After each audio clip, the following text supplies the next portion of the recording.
네, 안녕하세요. 백돌이 마스터입니다. 자, 지금 제가 그 박인비 프로의 이 옆그립을 그러니까 크로스 핸드 그립을 가지고 총 4개의 퍼팅을 해보았습니다. 자, 그 중에 흰색 공은 홀 벽을 맞고 나왔고요. 3개는 거의 안 들어갈 것 같은데 결국엔 돌아서 최종적으로는 어떻게든 들어가는 것을 아마 보셨을 겁니다. 자, 여기에 이제 박인비 프로의 스트로크에 아주 너무 중요한 그 개념이 나오는데요. 자, 뭐냐면 우리가 이제 그 네버 업 네버 인이라는 그런 골프 격언이 있습니다. 그러니까 일종의 어떤 말이냐면 적어도 홀을 40cm 정도를 지나쳐야지만이 홀에 넣을 가능성이 높아진다라는 기본적인 골프의 이론입니다. 자, 그런데 박인비 프로와 같은 경우는 그에 오히려 반하는 그 퍼팅 스트로크를 하고 있는데요. 자, 그 이유는 뭐냐면 만약에 홀을 지나치는 스트로크를 하게 되면은요, 실제 정확한 제가 그 기초 부분에서 말씀드렸습니다만 홀 도어라는 이론이 존재합니다. 자, 그 홀 도어의 원리는 이 홀의 방향이 있을 때 어느 일정 방향으로 넣었을 때 들어갈 확률이 높다고 하는 것인데요. 이때 홀 도어를 통과하지 않고 조금만 빗나가게 되면 조금만 속도가 오버를 해도 들어갔다 나오거나 아니면 들어갔더라도 튕겨져 그냥 홀을 지나친다는 것입니다. 자, 그래서 흔히 어떤 말이 있냐면요, 실제 홀의 크기는 108입니다. 108mm인데요. 정확한 속도가 맞았을 때에는 이 108이 208도 될 수 있는 것이고요. 스트로크 세기가 세서 빠른 속도로 들어갔을 때는 이 108이 58밖에 안 되는 요 작은 구멍에 불과하다는 것이죠. 자, 박인비 선수의 퍼팅 스트로크를 살펴보시면요, 정확하게 서울 것 같은데 홀까지 천천히 굴러가서 결국에는 물방울 떨어지듯이 드랍인을 하고 있습니다. 자, 그것은 이제 뭐냐면요, 퍼팅 스트로크의 비밀인데요.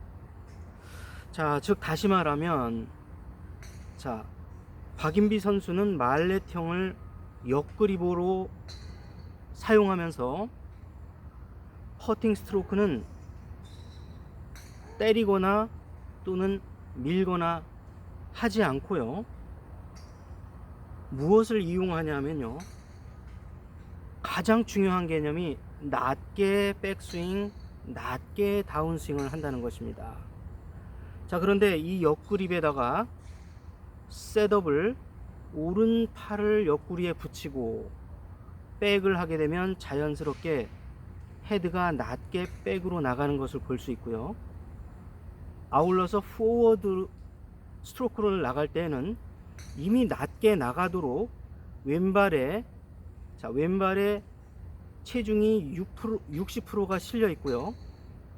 아울러서 백 다운을 하는 과정에서 이미 세팅이 낮게 15cm 이상을 지면을 타고 나갈 수밖에 없도록 딜로프트를 한 상태에서 치기 때문에 백스윙을 낮게만 빼주면 이 중력의 힘에 의해서 자동으로 헤드가 떨어져서 포워드 스트로크에서는 낮게 나가고 싶지 않아도 낮게 나가는 이런 스트로크를 구현하기 때문에 홀 앞에서 정확히 들어가서 멈출 듯 하면서 마치 물방울이 떨어지는 것처럼 드랍인을 하고 있는 것이죠.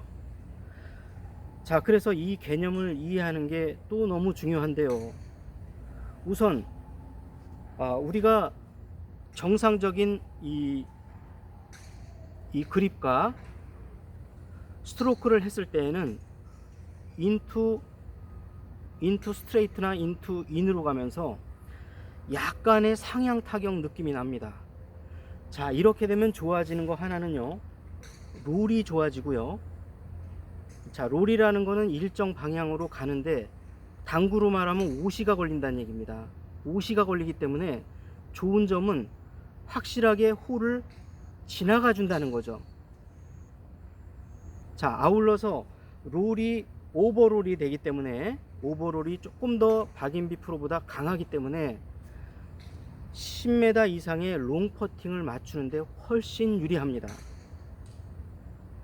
자, 그렇지만 5m 이내의 단거리 퍼팅을 넣었을 때는 얘기가 달라지죠.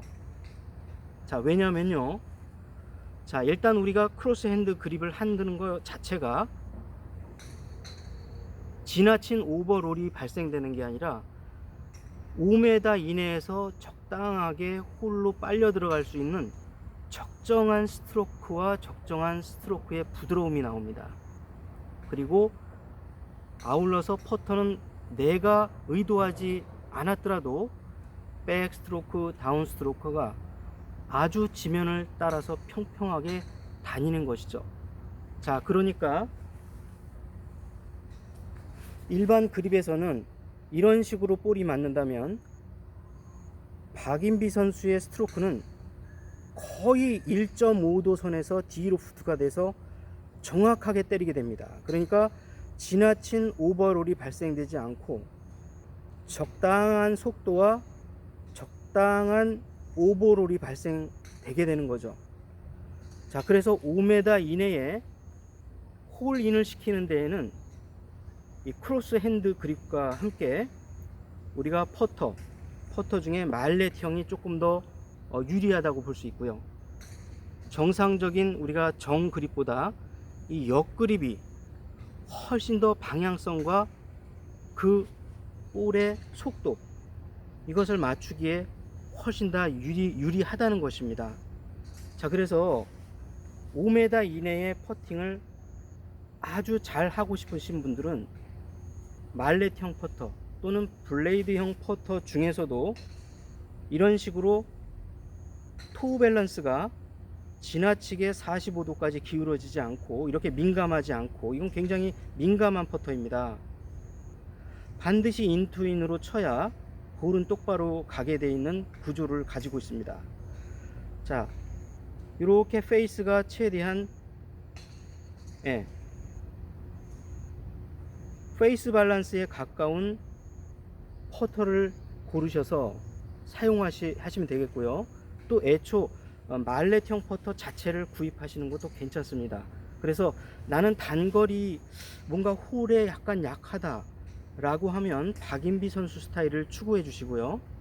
자, 그렇지 않고 이렇게 최대한 서서 인투 인 또는 제가 우리 백두리 TV에서 추구하고 있는 인투 스트레이트 또는 그 밖에 어떤 블레이드형 타입을 구사하시는 분들은 조금 더 장거리에서 거리를 잘 못 맞추시는 분들은 이 퍼터 요런 토발란스 퍼터가 유리하시겠고요. 좀 단거리에 좀 왠지 나는 좀 일관성이 떨어지고 홀에 잘 넣지 못한다 하시는 분들은 말렛형이나 블레이드형 중에서도 페이스 밸런스가 강한 요런 퍼터를 구입하셔서 하시면 되겠습니다. 자, 특별히